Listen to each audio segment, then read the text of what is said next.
क्या आपने कभी अनुभव किया है कि जब जीवन के सारे रास्ते बंद होने लगते हैं, जब अपनी ही परछाई साथ छोड़ देती है और जब हर कोशिश हार में बदलने लगती है, तब केवल एक ही नाम शेष रह जाता है, संकटमोचन महाबली हनुमान। प्रिय भक्तजनों, आज का यह पावन मंगलवार कोई साधारण संयोग नहीं है, बल्कि यह वह ईश्वरीय बुलावा है जो आपके जीवन से अमंगल को सदा के लिए मिटाने आया है। शास्त्रों की यह अटल सत्यवाणी है कि जो भी साधक मंगलवार के दिन पूरी श्रद्धा, पवित्रता और अटूट विश्वास के साथ पवन पुत्र हनुमान की इस दिव्य व्रत कथा को सुनता है, उसके जीवन के बड़े से बड़े पहाड़ जैसे संकट भी तिनके की तरह उड़ जाते हैं। मंगल ग्रह का दोष हो, शत्रुओं का भय हो, असाध्य रोग हो या मन की घोर अशांति, बजरंग बली की कृपा दृष्टि मात्र से सब कुछ शांत होने लगता है। एक क्षण ठहरकर अपने अंतर्मन में झांकिए। क्या आप भी अक्सर बिना कारण बेचैनी महसूस करते हैं? क्या आपको लगता है कि कोई अज्ञात बाधा आपकी प्रगति को रोक रही है? कभी कर्ज का बोझ, कभी घर में अशांति और कभी आत्मविश्वास की कमी आपको भीतर से तोड़ देती है। लेकिन याद रखिए, हनुमान जी केवल बल के स्वामी नहीं हैं, वे अष्ट सिद्धि और नवनिधि के दाता हैं। वे उस साहस का प्रतीक हैं जो असंभव को भी संभव बना देता है। आज जब आप इस कथा को सुनने के लिए उपस्थित हुए हैं, तो यह मान लीजिए कि स्वयं बजरंग बली ने आपके दुखों का अंत करने के लिए हाथ बढ़ाया है। उनकी कथा केवल शब्दों का समूह नहीं, बल्कि वह दिव्य ऊर्जा है जो आपके शरीर के रोम रोम में निर्भयता और शक्ति का संचार कर देती है। महाबली हनुमान अनुशासन और सेवा के साक्षात अवतार हैं। वे सिखाते हैं कि जब हम अपने अहंकार को त्याग कर प्रभु के चरणों में समर्पित हो जाते हैं, तब ब्रह्मांड की कोई भी शक्ति हमें पराजित नहीं कर सकती। उनकी कृपा से निर्धन को धन, रोगी को काया और भयभीत को अभय दान मिलता है। यह कथा एक ऐसी आध्यात्मिक यात्रा है जो आपको निराशा के पाताल से निकालकर आशा के आकाश तक ले जाएगी। हनुमान जी के चरणों में बैठने का अर्थ है समस्त चिंताओं से मुक्ति। आज की यह पावन कथा आपके जीवन में उसी धैर्य और अडिग विश्वास को स्थापित करने जा रही है जिसकी सहायता से आप हर कठिन परिस्थिति को जीत लेंगे। मनुष्य अक्सर व्याकुल होकर पूछता है, हे प्रभु, मेरे ही जीवन में इतनी बाधाएं क्यों? मेरी पुकार आप तक क्यों नहीं पहुंचती? भक्तजनों, कभी कभी ईश्वर हमें प्रतीक्षा करवाते हैं ताकि हमारी श्रद्धा और परिपक्व हो सके। संभव है कि आज का यह मंगलवार आपकी उसी लंबी प्रतीक्षा का सुखद अंत हो, क्योंकि जब एक भक्त का सच्चा आंसू और हनुमान जी की करुणा मिलती है, तो भाग्य की लकीरें भी बदल जाती हैं। इसलिए इस कथा को केवल कानों से मत सुनिए, इसे अपनी आत्मा से अनुभव कीजिए। हर शब्द में छिपे उस महाबल को महसूस कीजिए जो सदियों से भक्तों की रक्षा करता आया है। अपने हृदय में राम नाम का दीप जलाइए और संकल्प लीजिए कि आप भी सेवा, संयम और सत्य के मार्ग पर चलेंगे। किंतु एक विशेष बात का ध्यान अवश्य रखें। भक्ति में पूर्णता ही सफलता की कुंजी है।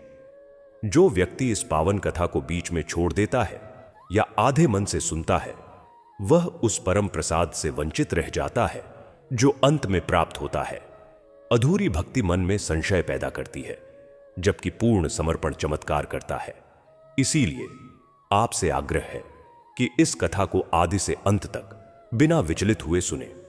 हो सकता है कथा का कोई एक अंश आपकी बरसों पुरानी समस्या का समाधान बन जाए और आपके जीवन में खुशियों का मंगल प्रवेश हो जाए। जो भक्त इस मंगलमयी कथा को प्रेम पूर्वक सुनता है और दूसरों के साथ साझा करता है, उस पर वीर हनुमान की छत्र छाया सदैव बनी रहती है।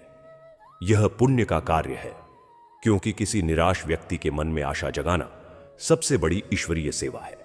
तो आइए अपने समस्त दुखों, डरों और चिंताओं को पवन पुत्र के चरणों में अर्पित कर दें।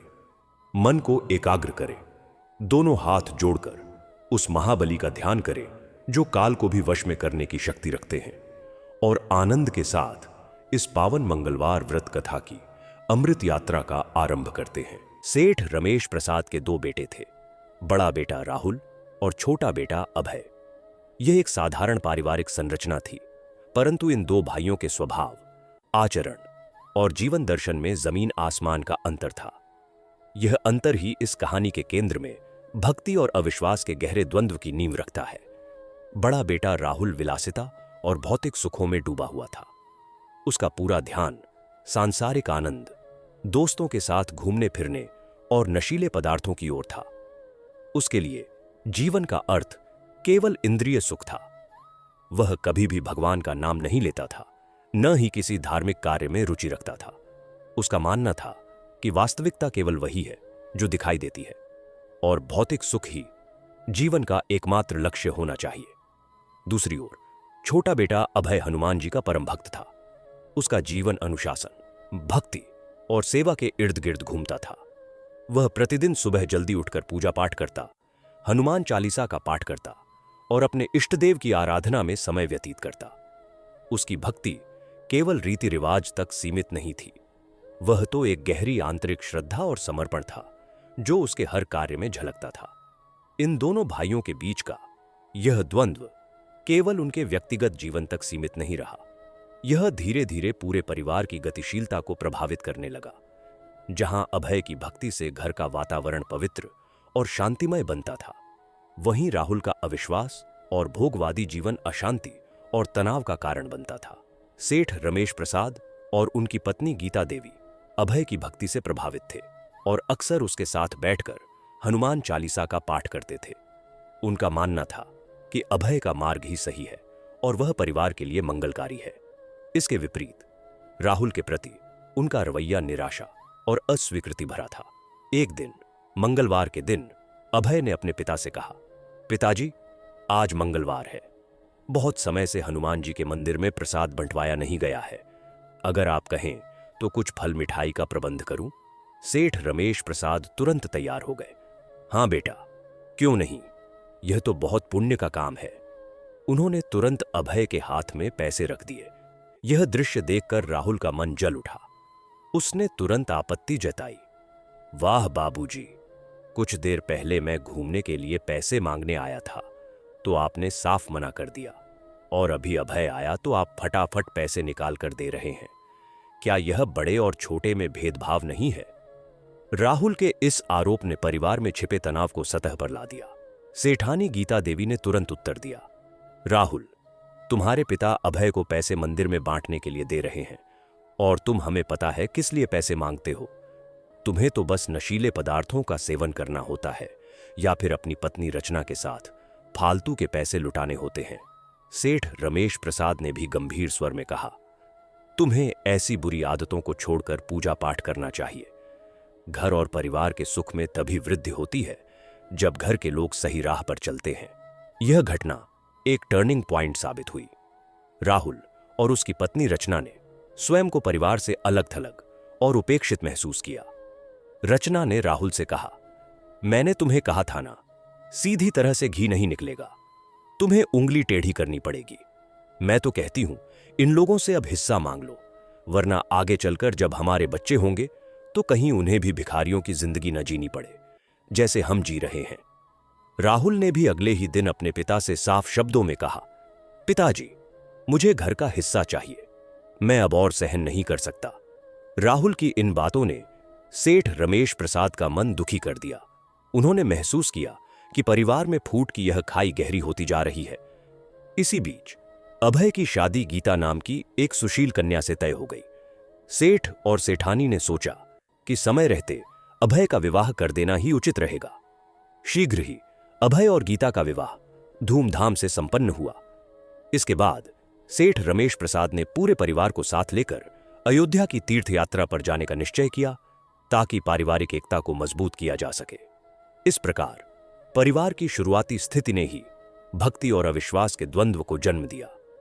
राहुल का अहंकार, ईर्ष्या और भौतिकतावादी दृष्टिकोण एक ओर था, तो अभय की निष्ठा, समर्पण और आध्यात्मिकता दूसरी ओर। यह टकराव केवल विचारों का नहीं था, यह पारिवारिक रिश्तों, संवादहीनता और भावनात्मक दूरियों का भी था। जिस विभाजन की शुरुआत इस बिंदु पर हुई, वही आगे चलकर एक बड़े संकट और फिर चमत्कारिक मोड़ का कारण बना। इस द्वंद्व ने यह प्रश्न खड़ा किया कि क्या भौतिकता और आध्यात्मिकता के बीच सामंजस्य संभव है, या फिर इनमें से एक को ही अंततः विजयी होना है। अगले चरणों में यही संघर्ष और अधिक तीव्र रूप धारण करेगा। अभय के विवाह के बाद जो पारिवारिक सौहार्द और तीर्थ यात्रा का प्रस्ताव आया, वह सेठ रमेश प्रसाद के मन में परिवार को फिर से जोड़ने की एक सकारात्मक इच्छा थी। परंतु राहुल और उसकी पत्नी रचना के लिए यही प्रस्ताव उनकी ईर्ष्या, असुरक्षा और लालच को हवा देने वाला एक और कारण बन गया। जो बीज पहले से ही उनके मन में पनप रहा था, वह अब एक विषैले पौधे के रूप में फूट पड़ा। राहुल और रचना ने इस यात्रा को एक खतरे के संकेत के रूप में देखा। उनकी विकृत मानसिकता ने तर्क दिया कि अब जब अभय की शादी हो गई है, तो सेठ जी उसे व्यवसाय और संपत्ति में और अधिक हिस्सा देना चाहेंगे। रचना का डर, हमारे बाल बच्चे होंगे तो कहीं उन्हें भी भिखारियों की जिंदगी न जीनी पड़े, एक सुनियोजित भविष्य की आशंका नहीं, बल्कि लालच से उपजी एक कुटिल योजना का आधार बन गया।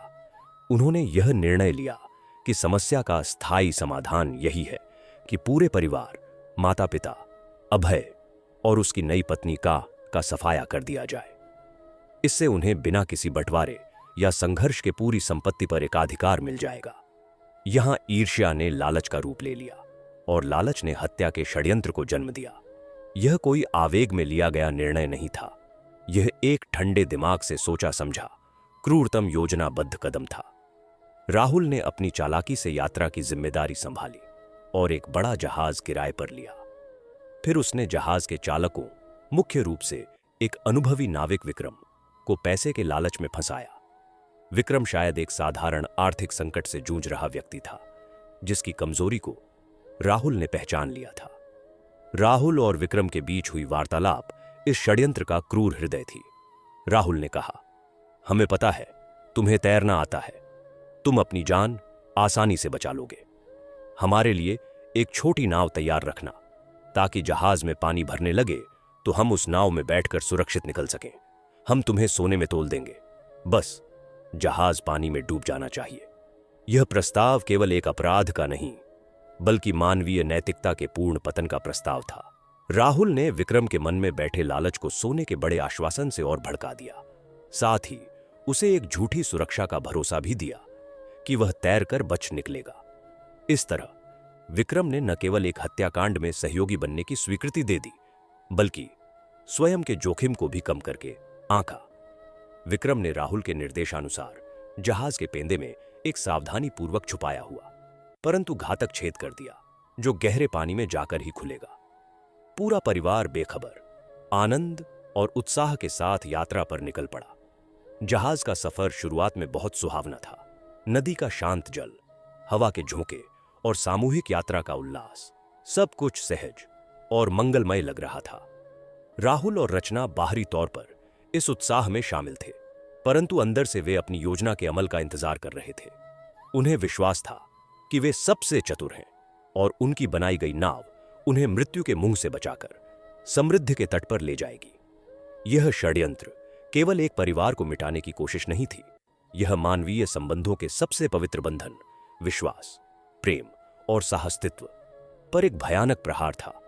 राहुल ने अपने ही माता पिता और भाई के प्रति जिस घृणा और लालच को पाला, वह उसकी आत्मा के अंधकार को दर्शाता है। रचना की भूमिका इसमें और भी गंभीर थी। वह केवल उकसाने वाली ही नहीं, बल्कि इस पाप की सहरचयिता बनी। उसका डर, जो शुरू में सामान्य पारिवारिक चिंता जैसा लगता था, अब पूर्णतः एक नृशंस अपराध में बदल चुका था। इस प्रकार ईर्ष्या के कारण जन्मा लालच एक ऐसे घातक षड्यंत्र में परिवर्तित हो गया, जिसमें पारिवारिक प्रेम का गला घोंटकर उसकी जगह हत्या की बर्फीली योजना ने ले ली। यह बिंदु कहानी में एक नाटकीय मोड़ लाता है, जहां से नैतिक पतन की पराकाष्ठा शुरू होती है। यह दर्शाता है कि किस प्रकार मन के विषैले भाव जब तर्क और नैतिकता पर हावी हो जाते हैं, तो मनुष्य को किस स्तर की क्रूरता के लिए प्रेरित कर सकते हैं।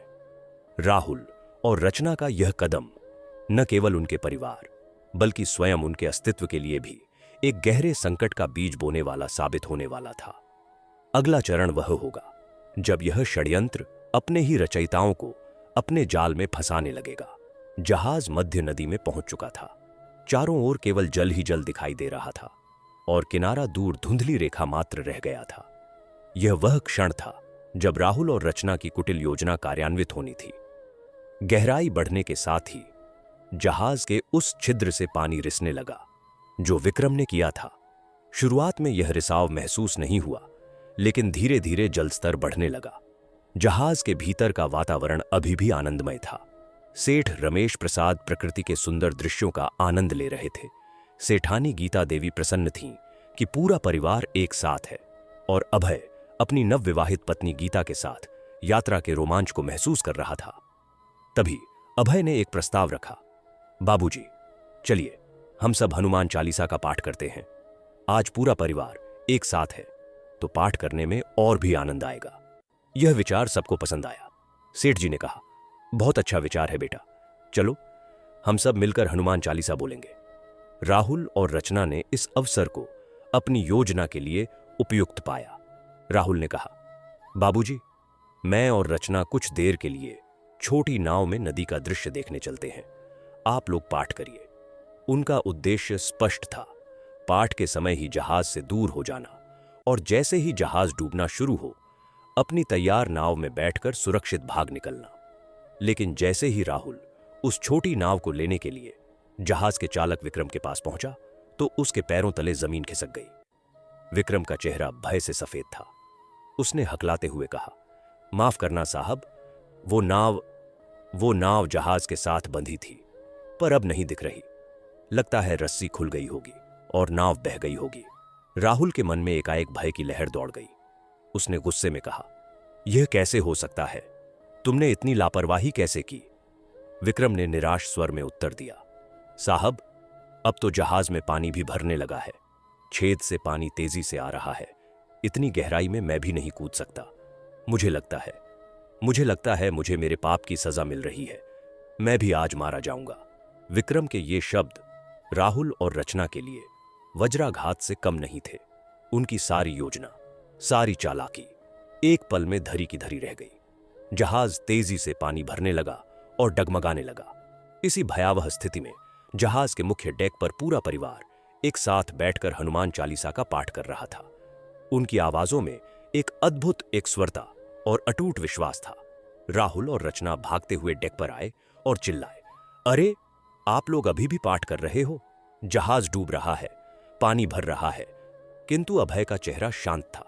उसने राहुल की ओर देखा और दृढ़ विश्वास के साथ कहा, भैया, जिस नाव की डोर हनुमान जी के हाथ में हो वह नाव कभी डूब नहीं सकती। यह एक भक्त का अडिग विश्वास था जो हर तार्किक आशंका से परे था। उसने पाठ जारी रखा, संकट ते हनुमान छुड़ावे, मन क्रम वचन ध्यान जो लावे। यह वह मोड़ था जहां भक्ति की सामूहिक शक्ति ने संकट के आगे एक अदृश्य दीवार खड़ी कर दी। राहुल और रचना, जो क्षण भर पहले तक आतंक में थे, उन्होंने देखा कि पाठ कर रहे सभी लोगों के चेहरे पर कोई भय नहीं, बल्कि एक गहरी शांति और समर्पण है। विक्रम भी, जो अपने पाप के भार से दबा हुआ था, धीरे धीरे उस सामूहिक प्रार्थना की ओर आकर्षित हुआ। उसने भी हाथ जोड़ लिए और मन ही मन हनुमान जी से क्षमा मांगते हुए पाठ में स्वर मिलाना शुरू कर दिया। राहुल और रचना की सांसें अभी भी तेज थीं, लेकिन अब उनके मन में एक नया भाव उमड़ रहा था, पश्चाताप का भाव और एक अंतिम आशा का भाव। उन्होंने भी एक अनजाने आकर्षण से हाथ जोड़े और हनुमान नाम का उच्चारण शुरू किया। यह दृश्य अद्भुत था। एक ओर जहाज डूब रहा था, पानी बढ़ रहा था, लहरें उछाले मार रही थीं, और दूसरी ओर उसी जहाज के डेक पर सभी एक स्वर में हनुमान चालीसा का पाठ कर रहे थे। विपरीत परिस्थितियों के बीच यह सामूहिक प्रार्थना एक शक्तिशाली ऊर्जा का केंद्र बन गई। फिर अचानक एक जोरदार हवा का झोंका आया, जिसने सबकी आंखें बंद होने को मजबूर कर दी। एक क्षण के लिए सब कुछ शांत हो गया। केवल पवन का स्वर और जल का खलखलाहट सुनाई दे रही थी। अगले ही पल जब सबने आंखें खोली तो वह दृश्य देखकर सभी आश्चर्यचकित रह गए। जहाज नहीं था, पानी नहीं था। वे सब नदी के किनारे रेत पर सुरक्षित खड़े थे, मानो कुछ हुआ ही न हो। उनके कपड़े भी पूरी तरह सूखे थे। यह चमत्कार नहीं था, यह सामूहिक श्रद्धा और एकाग्र प्रार्थना की विजय थी। हनुमान चालीसा के प्रत्येक शब्द ने एक सुरक्षा कवच का निर्माण किया था। भक्ति की यह शक्ति केवल अभय जैसे नियमित साधक तक सीमित नहीं थी। उसने उस पल में विक्रम जैसे पश्चातापी और राहुल रचना जैसे अविश्वासियों को भी अपने आगोश में ले लिया था। उन सभी की एक स्वर उच्चारण से उत्पन्न ध्वनि तरंगों ने उस संकट की भौतिक ऊर्जा को परास्त कर दिया था। इस घटना ने सिद्ध कर दिया कि संकट की परिस्थितियां मनुष्य को न केवल परखती है, बल्कि उसे एक उच्चतर शक्ति से जुड़ने का अवसर भी देती है। जब स्वार्थ, ईर्ष्या और हिंसा के भाव टूटते हैं और उनकी जगह समर्पण और सामूहिक आस्था लेती है, तो कोई भी संकट असंभव नहीं रह जाता। राहुल और रचना के लिए यह केवल जीवन दान नहीं था, यह एक गहन आत्मिक जागरण था। उन्होंने पहली बार महसूस किया कि भक्ति की शक्ति क्या होती है और कैसे यह शक्ति न केवल व्यक्ति का बल्कि पूरे समूह का उद्धार कर सकती है। उनका हृदय परिवर्तन अब एक अनिवार्यता बन चुका था। यह सामूहिक उद्धार इस बात का प्रमाण था कि दिव्य कृपा सभी के लिए है, चाहे वह साधक हो या पापी, बशर्ते मन में अंतःकरण की शुद्धि और समर्पण का भाव जागे। जहाज से सुरक्षित किनारे पहुंचने के बाद का क्षण किसी चमत्कार से कम नहीं था। सभी एक दूसरे की ओर देख रहे थे, आश्चर्य और कृतज्ञता से भरे हुए। रेत पर खड़े सेठ रमेश प्रसाद की आंखें नम थीं, लेकिन अब दुख से नहीं, बल्कि अनंत भगवत कृपा के एहसास से। सबसे बड़ा परिवर्तन राहुल और रचना के चेहरों पर देखने को मिला। वह अहंकार और कुटिलता, जो कुछ ही पल पहले तक उनकी आंखों में साफ झलक रही थी, उसका स्थान अब गहरे पश्चाताप और विस्मय ने ले लिया था। राहुल आगे बढ़ा और अपने पिता के चरणों में गिर गया। उसका गला रूंध गया। बाबूजी, मैंने बहुत बड़ा पाप किया था। जहाज डूबने की सारी योजना मैंने ही बनाई थी। मुझे माफ कर दो। यह स्वीकारोक्ति एक भारी बोझ को उतारने जैसी थी। सेठ जी ने उसे उठाया और गले लगा लिया। उन्होंने कहा, बेटा, सच्चा पश्चाताप ही सबसे बड़ा प्रायश्चित है। हनुमान जी ने तुम्हें जीवन दान दिया है। अब इस जीवन को सही राह पर चलाकर ही उनका ऋण चुकाओ। रचना भी सिसकियां भरते हुए आगे आई और सबसे माफी मांगी। उसने कहा, मैं ही थी जिसने इसे और भड़काया। मेरे लालच और डर ने ही इस पाप की जड़ सींची। अभय और गीता ने दोनों को समझाया और उन्हें सांत्वना दी। उस पल परिवार का वह विभाजन जो ईर्ष्या और अविश्वास से पैदा हुआ था, पूरी तरह धुल गया। सभी के बीच अब एक नया बंधन बना था, भक्ति और क्षमा का बंधन। उसके बाद सभी ने मिलकर अयोध्या में भगवान राम के मंदिर के दर्शन किए। लेकिन इस बार यह यात्रा केवल एक तीर्थाटन नहीं थी, यह हृदयों के शुद्धिकरण और एक नए सामूहिक प्राण की खोज की यात्रा थी। मंदिर में राहुल और रचना ने पहली बार पूरे मन से प्रार्थना की।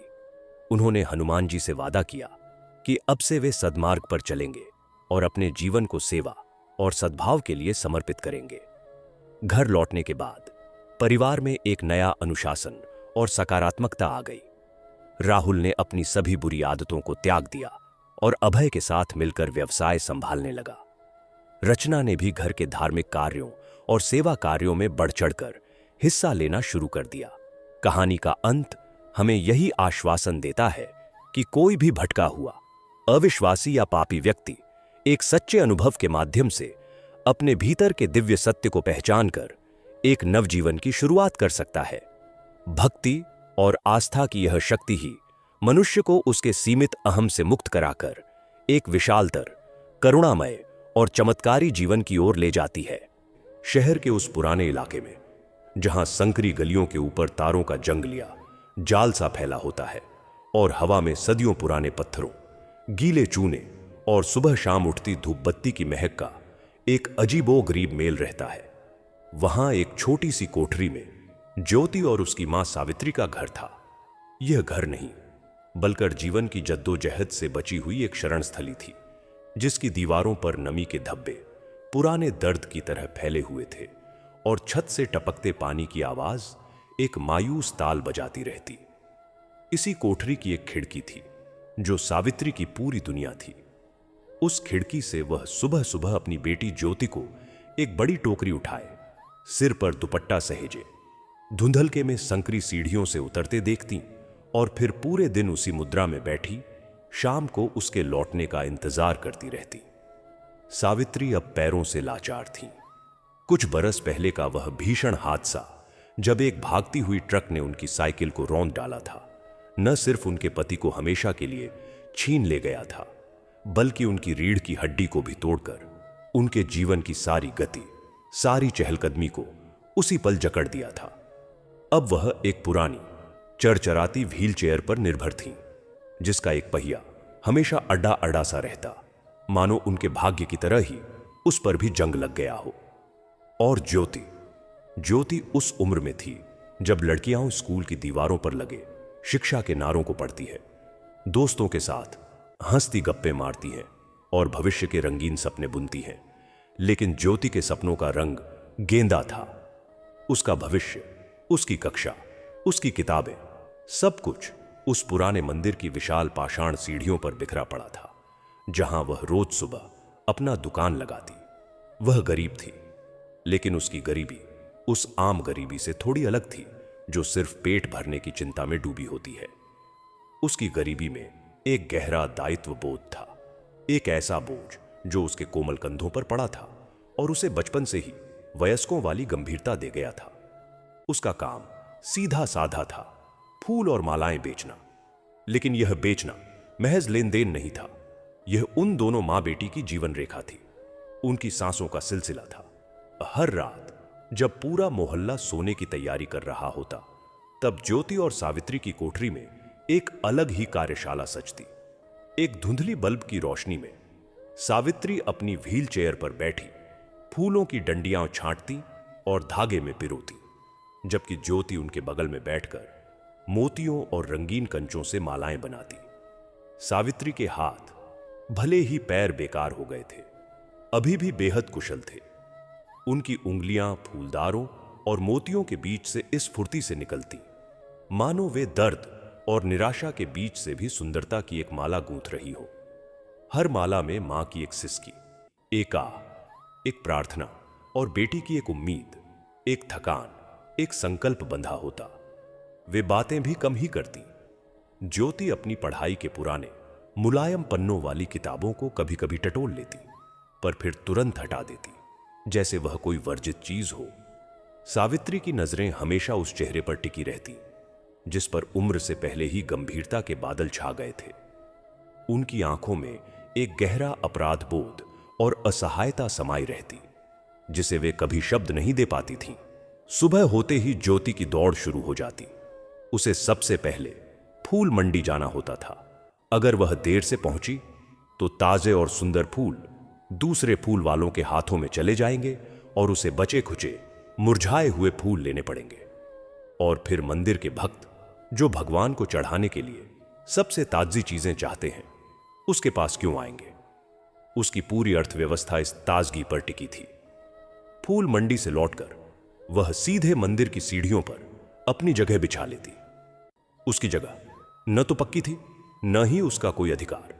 यह एक अनकही समझ थी, एक दयापूर्ण छूट जो मंदिर के पुजारी और आसपास के दुकानदारों ने उस लाचार मां और मेहनती बेटी को दे रखी थी।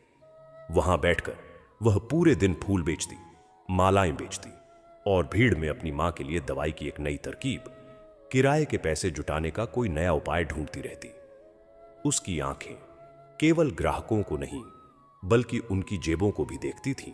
नहीं चोरी के लिए नहीं, बल्कि इस अनुमान के लिए कि कौन दाम पर मोलभाव करेगा और कौन उसकी मजबूरी समझकर कुछ अतिरिक्त पैसे दे देगा।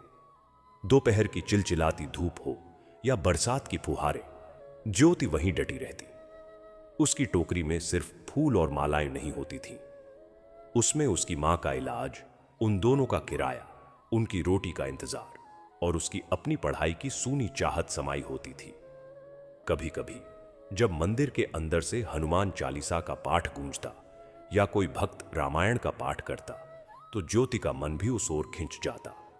वह सोचती, क्या सचमुच इन मंत्रों, इन किताबों में इतनी शक्ति है कि वह किसी के टूटे हुए जीवन को जोड़ सके? लेकिन फिर एक ग्राहक की आवाज या मां की याद उसे वापस खींच लेती। उसके बुढ़ापे का, उसकी इस विवशता का एकमात्र सहारा तो वही थी, और इस सहारे को बनाए रखने के लिए उसे हर पल, हर सांस में संघर्ष करना था। यही ज्योति का परिचय था, एक ऐसी लड़की जिसका बचपन मंदिर की सीढ़ियों की पत्थर की ठंडक में समा गया था और जिसकी जवानी एक टोकरी भर फूलों की ताजगी बेचने में लगी थी, ताकि उसकी मां की जिंदगी की मुरझाई पंखुड़ियां भी कुछ देर और तरोताजा बनी रह सके। कुछ साल पहले यह वाक्यांश ज्योति और सावित्री के घर में एक बंद बक्से की तरह था, जिसे खोलने का साहस कोई नहीं जुटा पाता था। उस बक्से के अंदर एक ऐसी भयावह स्मृति दबी पड़ी थी जिसने उनके आज के जीवन की नींव ही बदल दी थी।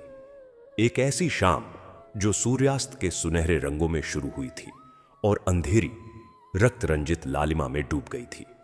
वह कोई दूर का धुंधला इतिहास नहीं था, यह उनके रोम रोम में, सावित्री की व्हील चेयर की चरचराहट में और ज्योति की आंखों के गहरे पानी में तैरता एक जीवित जागते जख्म की तरह था। दुर्घटना से पहले का जीवन अब एक धुंधला सा सपना लगता था। तब सावित्री के पैरों में चलने की शक्ति थी, न कि लोहे और रबर के पहियों में। तब ज्योति के पिता राम किशोर थे, एक सादगी से भरा मृदुभाषी आदमी जिसके हाथ किताबों की जिल्दें संभालने के बजाय सब्जियों की ठेला गाड़ी के हैंडल पर उन उभारों से भरे हुए थे जो सालों की मेहनत की मुहर लगाते थे। वह शहर के एक छोटे से सरकारी स्कूल में चपरासी थे, लेकिन उनकी आत्मा एक पुस्तकालय की शांति में बसती थी। शाम को घर आकर वह ज्योति को पुरानी पाठ्य पुस्तकों से ही सही कहानियां सुनाया करते, उसे अक्षरों की दुनिया से परिचित कराया करते।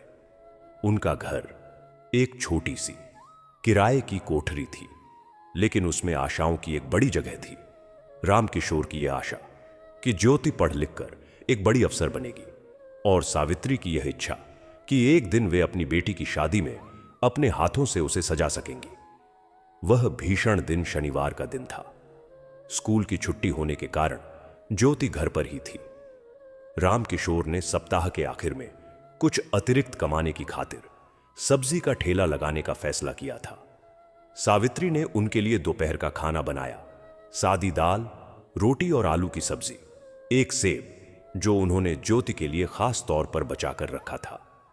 मैं तुम्हारे साथ चलूंगी, सावित्री ने कहा था, ताकि तुम्हें अकेले रास्ते में बोरियत ना हो और मैं भी थोड़ी हवा खाऊं।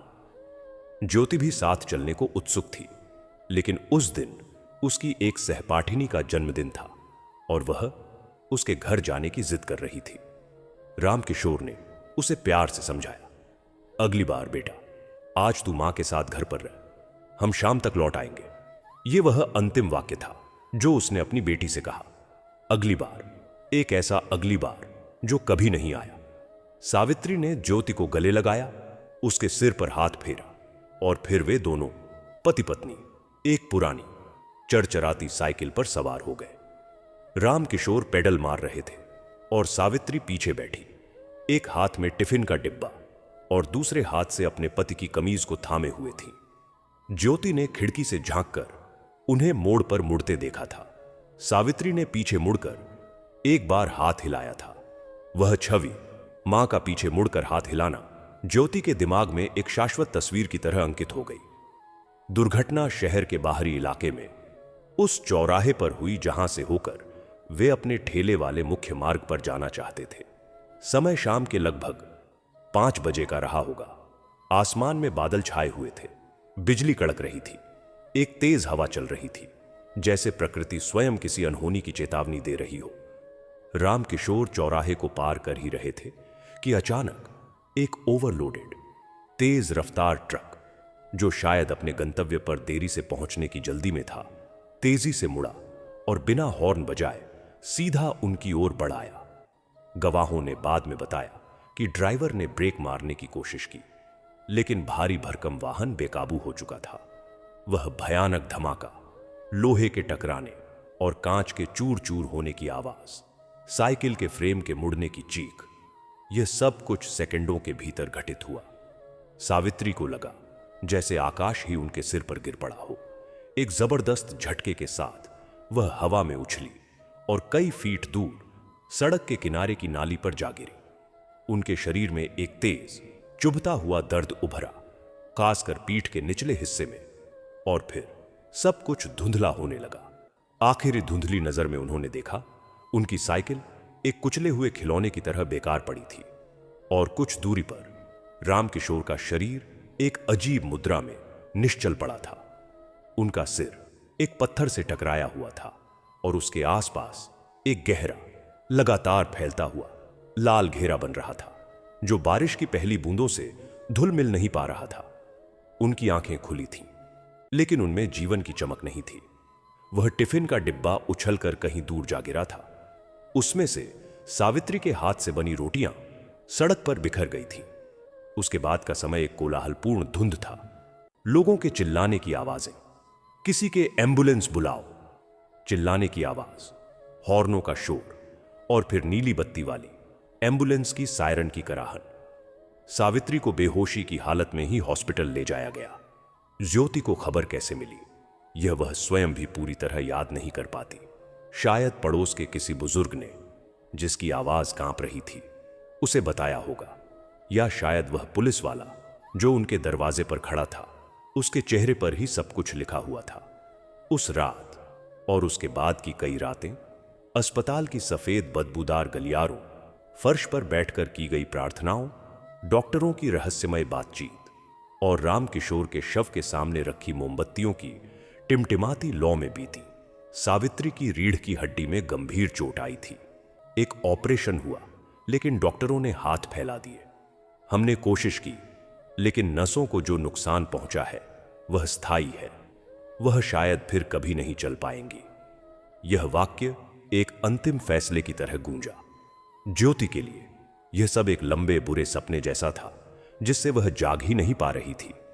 एक झटके में उसके पिता का साया उठ गया था और उसकी मां, जो कभी उसके लिए खाना बनाते हुए गुनगुनाया करती थी, अब एक हॉस्पिटल के बिस्तर पर पड़ी थीं। उनकी आंखों में दर्द और निराशा का एक समुद्र था। उनके पैरों में संवेदना ही नहीं थी। उस पहले और बाद के बीच एक विशाल काले पानी की खाई थी, जिसमें उनका पुराना जीवन डूब चुका था।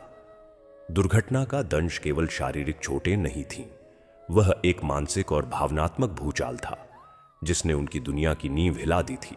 सावित्री के लिए यह दंश दोहरा था, शरीर की लाचारी और पति को खो देने का असीम दर्द। उन्हें अक्सर रात में रामकिशोर के दर्शन होते। वह उन्हें बुलाते और वह उठकर भागना चाहती, लेकिन उनके पैर काम नहीं करते थे। यह निरंतर यंत्रणा थी। ज्योति पर, जो अभी एक बच्ची ही थी, यह दंश जिम्मेदारियों के एक पहाड़ के रूप में टूट पड़ा। उसकी किताबों और पेंसिलों की जगह अब बिलों, दवाइयों के पर्चों, वकीलों के चक्करों, दुर्घटना का मुकदमा जो सालों तक चला और अंततः मामूली मुआवजे पर समाप्त हुआ, और रोजी रोटी की चिंताओं ने ले ली थी। उसकी आंखों में अब वह चंचल चमक नहीं रही थी। उसकी जगह एक गहरी, समय से पहले आ गई परिपक्वता और एक स्थिर दृढ़ता ने ले ली थी। दुर्घटना ने न सिर्फ सावित्री के पैरों की शक्ति छीनी, बल्कि ज्योति के बचपन का भी अपहरण कर लिया था। और इस तरह वह भयानक शाम, वह चौराहा, वह ट्रक और वह लाल घेरा, यह सब मिलकर उनके वर्तमान और भविष्य पर एक लंबी काली छाया डाल गया, जिससे वे हर पल, हर सांस में जूझ रहे थे। यह दंश उनकी हर सुबह की पहली सोच और हर रात की आखिरी याद बन गया था। मंदिर परिसर में बने उस पुराने तालाब के किनारे, जहां पानी हमेशा एक गहरे हरे रंग में डूबा रहता था और सतह पर भक्तों द्वारा फेंके गए सिक्के सूरज की रोशनी में मछलियों की तरह चमकते रहते थे, ज्योति की दिनचर्या का एक और पहलू उस दिन शुरू हो रहा था। यह कोई असाधारण दिन नहीं था। आसमान में बादलों का एक हल्का आवरण था, जो दोपहर की चिलचिलाती धूप को थोड़ा मृदु बना रहा था। ज्योति अपनी फूलों की टोकरी के पास बैठी आने जाने वाले भक्तों के चेहरों को पढ़ रही थी। कुछ चेहरे श्रद्धा में डूबे थे, तो कुछ पर व्यक्तिगत पीड़ा के बादल छाए हुए थे। वह इन भावों को अच्छी तरह पहचानती थी। उसकी अपनी पीड़ा ने उसे दूसरों के दर्द को एक सूक्ष्म नजरिए से देखना सिखा दिया था। तालाब मंदिर की दक्षिणी दीवार से सटा हुआ था और एक पुरानी मान्यता के अनुसार इसमें सिक्का फेंककर मन्नत मांगने से हनुमान जी जल्द प्रसन्न होते थे। इसलिए विशेषकर मंगलवार और शनिवार को तालाब का किनारा भक्तों से भरा रहता था। बच्चे भी अपने माता पिता के साथ वहां आते और उत्सुकता से सिक्के फेंकते। ज्योति अक्सर उन बच्चों को देखती उनकी निश्चिंत हंसी सुनती और मन ही मन उस जीवन के लिए एक अलसाई सी आह भर लेती जो उसके लिए दूर की कौड़ी था। उस दिन भी कुछ ऐसा ही हो रहा था। एक युवा दंपत्ति अच्छे कपड़ों में सजे धजे अपने लगभग 4-5 साल के बेटे के साथ तालाब के किनारे आए। बच्चा बहुत ही चंचल और उत्साहित लग रहा था। उसके हाथ में चमकता हुआ 1-2 रुपए का सिक्का था जिसे उसने शायद पिता से हट करके लिया था। ज्योति ने उन पर एक सहज नजर डाली और फिर अपने फूलों को सजाने में व्यस्त हो गई। उसका ध्यान इस बात पर था कि कैसे एक ग्राहक को आकर्षित किया जाए जो उसकी सबसे महंगी गुलाब माला खरीदे।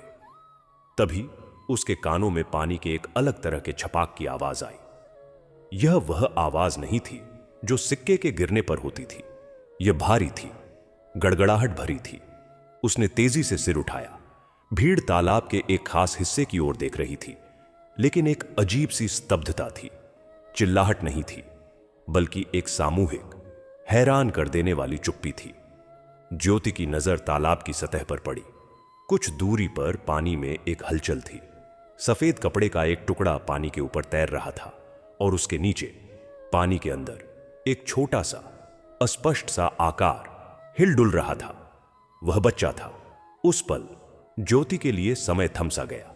उसके मन में विचारों की कोई लड़ाई नहीं हुई, कोई जोखिम का आकलन नहीं हुआ।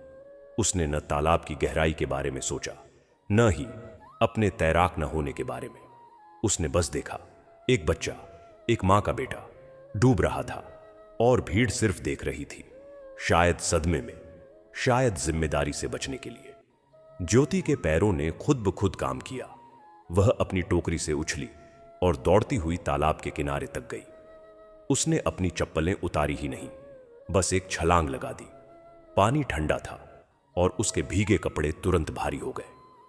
तालाब कीचड़ से भरा हुआ था और नीचे की चिकनी मिट्टी ने उसके पैरों को जकड़ लिया, लेकिन वह उस हिलते हुए आकार की ओर बढ़ती रही, अपने हाथों से पानी को चीरती हुई। सांस लेना मुश्किल हो रहा था और पानी की गंध उसके नथुनों में भर रही थी। वह बच्चे तक पहुंची। बच्चा, जिसका नाम बाद में पता चला बंटू था, होश खो चुका था। उसकी आंखें बंद थीं और चेहरा फीका पड़ गया था।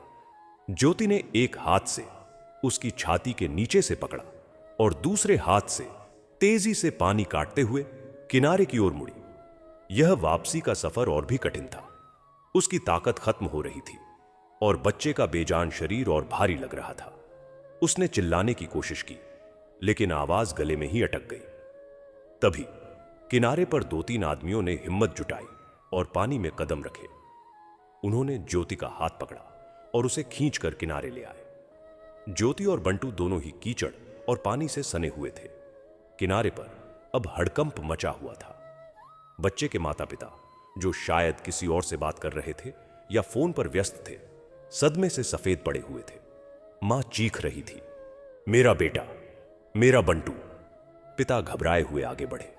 ज्योति हाँफते हुए और कांपते हुए बच्चे को जमीन पर लेटा दिया। उसने अपने जीवन में पहली बार किसी की जान बचाने की कोशिश कर रही थी और उसे पता नहीं था कि क्या करना है, लेकिन उसके अंदर का संघर्ष, जीवन के लिए लड़ने की वह प्रबल इच्छा जो उसकी अपनी हालत में थी, उसे मार्गदर्शन कर रही थी। उसने अपनी स्मृति में छिपे कहीं दूर टीवी या अखबार में देखे गए दृश्यों को याद किया। उसने बच्चे को करवट पर लिटाया और धीरे से उसकी पीठ थपथपाई।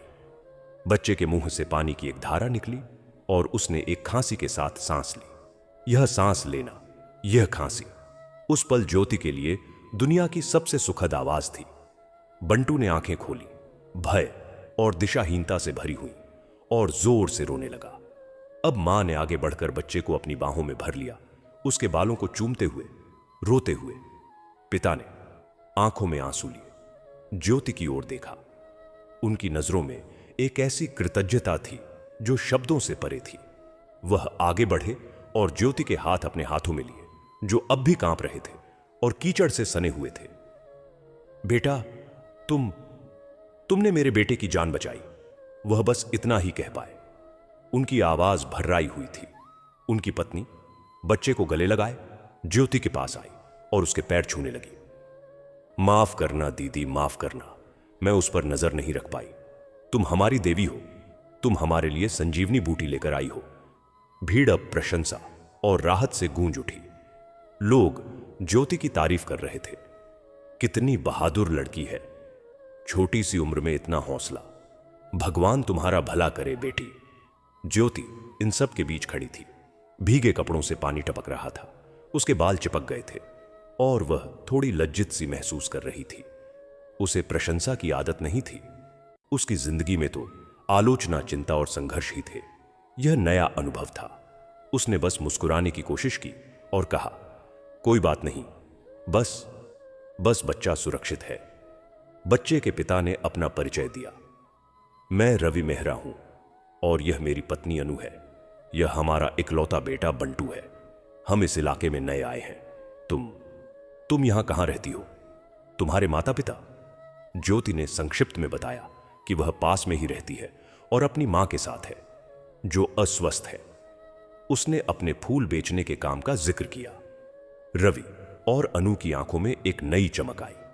उन्होंने न सिर्फ एक जान बचाने वाली को देखा था, बल्कि एक संघर्षशील, निस्वार्थ आत्मा को भी पहचान लिया था। उन्होंने ज्योति से पूछा कि क्या वह स्कूल जाती है? ज्योति ने मायूसी से सिर हिलाया। यह देखकर उन दोनों के चेहरे पर एक विचार उभरा, लेकिन उन्होंने उसे तत्काल व्यक्त नहीं किया। उन्होंने ज्योति से उसका पता लिया और आश्वासन दिया कि वे जल्द ही मिलने आएंगे ताकि उसकी मदद कर सके। इससे पहले कि ज्योति कुछ कह पाती, उन्होंने उसकी टोकरी की ओर इशारा किया और उसमें रखे सारे फूल और मालाएं खरीद ली, उससे कई गुना ज्यादा पैसे देते हुए। ज्योति ने मना किया, लेकिन अनु ने उसका हाथ थाम लिया और कहा, यह तोहफा नहीं, बल्कि हमारी शुक्रगुजारी का एक छोटा सा इजहार है। इसे स्वीकार करो बेटी। जब रवि, अनु और बंटू चले गए तो ज्योति अभी भी गीली और कांपती हुई खड़ी थी, लेकिन उसके भीतर एक अजीब सी गर्मी थी। यह गर्मी केवल शारीरिक नहीं थी, यह उस आत्मसंतुष्टि की गर्मी थी जो निस्वार्थ भाव से किए गए एक अच्छे काम से मिलती है।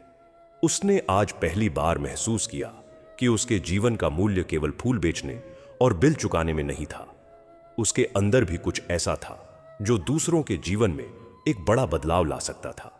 उस बच्चे की आंखों में जीवन वापस लौटते देखना, उसकी मां के चेहरे पर राहत के आंसू देखना, यह उसके लिए एक नई तरह की कमाई थी जो पैसों से कहीं ज्यादा मूल्यवान थी। वह धीरे धीरे अपनी जगह पर लौटी। उसकी टोकरी खाली थी, लेकिन दिल भरा हुआ था। आसपास के दुकानदार और रेहड़ी वाले अब उसे एक नई नजर से देख रहे थे। वह सिर्फ वह गरीब लड़की जो फूल बेचती है नहीं रह गई थी। अब वह बहादुर लड़की जिसने बच्चे की जान बचाई थी। यह एक अच्छा काम था जिसने न सिर्फ बंटू के जीवन को एक नया अवसर दिया, बल्कि ज्योति के अपने आत्मविश्वास और आत्ममूल्य की भावना को भी जन्म दिया। यह घटना एक बीज की तरह थी जो बाद में उसकी जिंदगी में खिलने वाले सहारे और नए रास्तों की जड़ बनी। उस दिन शाम को जब वह घर लौटी तो उसकी आंखों में सिर्फ थकान नहीं थी, बल्कि एक हल्की सी चमक भी थी। उसने मां से यह कहानी सुनाई तो सावित्री की आंखों में गर्व के आंसू आ गए। यह एक ऐसा पल था जिसने उनकी अपनी पीड़ा को थोड़ा हल्का कर दिया, क्योंकि उनकी बेटी न सिर्फ जिम्मेदार थी बल्कि नायिका भी थी। और इस तरह एक अच्छे काम ने न सिर्फ एक बच्चे को बचाया, बल्कि एक लड़की के भीतर छिपी हुई शक्ति को भी जगा दिया और दो परिवारों के जीवन को एक अटूट धागे से बांध दिया। बंटू को बचाने की घटना के बाद के दिनों में ज्योति के जीवन की गति वैसी ही थी, लेकिन उसके भीतर एक सूक्ष्म सी हलचल बनी रहती। उसकी टोकरी में फूलों की सुगंध के बीच अब उस बच्चे की मां की आंखों में छलके आंसुओं की याद भी रह रहकर तैर आती और उसके कानों में रवि मेहरा के गदगद स्वर की प्रतिध्वनि सुनाई देती। यह एक अच्छा सपना था, लेकिन जागने पर सामने वही पुरानी वास्तविकता थी। किराए की कोठरी का दबाव, मां की दवाइयों की सूची और अनिश्चित भविष्य का अंधेरा। फिर भी उस घटना ने उसके भीतर एक अदृश्य शक्ति का संचार किया था, जैसे किसी सूखे पौधे को अचानक हल्की सी बौछार मिल गई हो। उस विशेष दिन का आगाज भी किसी साधारण दिन की तरह ही हुआ था। आसमान में हल्के बादल धीरे धीरे चल रहे थे। मानो स्वयं भगवान की इच्छा को ले जा रहे हों। ज्योति मंदिर की सीढ़ियों पर अपने नियत स्थान पर बैठी थी। बंटू वाली घटना के बाद से कुछ लोग उसे पहचान कर मुस्कुरा देते थे, कुछ अतिरिक्त पैसे दे जाते थे, लेकिन आज का दिन शुरू से ही एक अलग तरह की शांति से भरा हुआ था। भीड़ थी, लेकिन शोर नहीं था। मंदिर के गर्भगृह से आरती के स्वर गूंज रहे थे और हवा में धूप और फूलों की सुगंध का एक मधुर मिश्रण था। दोपहर बीत रही थी। ज्योति ने एक भक्त को माला बेची और वह पैसे अपनी छोटी सी पुरानी पर्स में रखने के लिए झुकी ही थी कि अचानक आकाश में एक तेज बिजली कड़की। बादल घने हो आए थे और हवा ने तेज रफ्तार पकड़ ली थी। लोग आश्चर्य से ऊपर देखने लगे। बिना किसी चेतावनी के एक तेज झोंका आया, जिसने मंदिर प्रांगण में धूल और सूखे पत्तों के साथ साथ दुकानदारों के सामान भी उड़ा दिए। ज्योति ने तेजी से अपनी टोकरी को पकड़ने की कोशिश की, जिसमें उसकी दिन भर की कमाई और बची हुई मालाएं थीं, लेकिन वह झोंका इतना तेज था कि टोकरी उसके हाथ से फिसल गई और उलट गई। फूल, मालाएं और उसका पर्स सब इधर उधर बिखर गए। वह घबराई हुई सब कुछ समेटने में जुट गई। लोग भी अपने अपने सामान को संभालने में व्यस्त थे। तभी एक और तेज हवा का झोंका आया। यह ऐसा लगा मानो स्वयं पवनदेव ही उस स्थान से गुजरे हों। इसी झोंके के साथ आकाश से या किसी अनजान दिशा से एक वस्तु तेजी से घूमती हुई हवा में कुछ पल तैरती रही और फिर सीधे ज्योति की उलटी हुई टोकरी में जा गिरी, जैसे कोई पक्षी बिल्कुल सटीक निशाना लगा रहा हो। एक मुलायम कागज जैसी आवाज हुई। ज्योति ने देखा, यह कोई फूल या माला नहीं थी, यह एक पुस्तक थी, या यूं कहें कि एक पोथी। उसने हैरानी से उसे उठाया। उसका कवर पीला नारंगी था, जिस पर लाल रंग से श्री हनुमान चालीसा लिखा हुआ था। नीचे हनुमान जी की एक छोटी सी छवि बनी हुई थी, जो गदा लिए पर्वत उठाए खड़े थे। पुस्तक नई और साफ थी, मानो अभी अभी छपकर आई हो। उस पर एक भी धूल का कण नहीं था, जबकि आसपास सब कुछ धूल से सना हुआ था। ज्योति ने इधर उधर देखा। क्या किसी भक्त की यह किताब उड़कर आ गई है? उसने पूछा। यह किसकी किताब है? किसी की हनुमान यहां गिर गई है। लेकिन आसपास के लोगों ने सिर हिला दिया। कोई भी इस पुस्तक का मालिक नहीं था।